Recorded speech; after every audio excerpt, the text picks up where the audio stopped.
And I come to the conclusion of endorsing Dan Malloy very simply. I've been in the legislature now for about 20 years.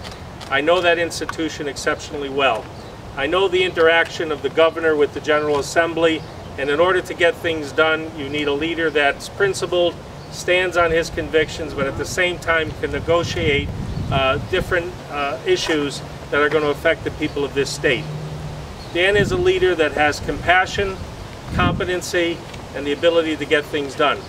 And let me tell you, at this very critical time in this state's history, we need an individual that understands a budget, understands government, understands personalities within the political arena in order to get us to a positive conclusion.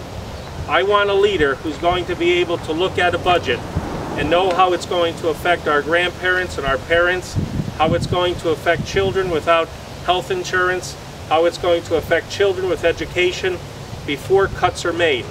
This mindless banter that's happening in this campaign on both sides about Connecticut being a business and we should be running as a business is totally wrong. Government is not a business. It provides services to those people who need it the most.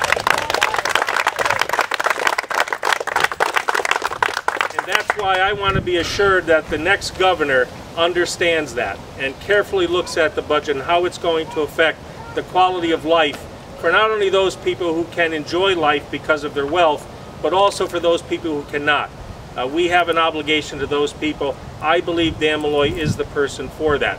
I also believe that what he's done in Stamford, and there's been some that have criticized him, even in our city, that Stamford has gotten more than Bridgeport. I don't criticize a leader who does a great job. He's had a successful,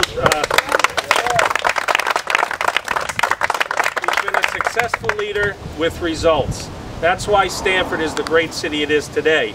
And I believe if we unleash Dan Malloy on this state, Bridgeport and all communities will rise because of his efforts.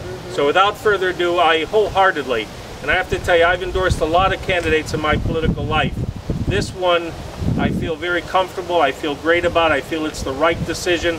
He's the right person at this time, a very critical time in our state history. And so I'm proud to endorse Dan Malloy for our next governor. I'm Dan Malloy, and I approve this message.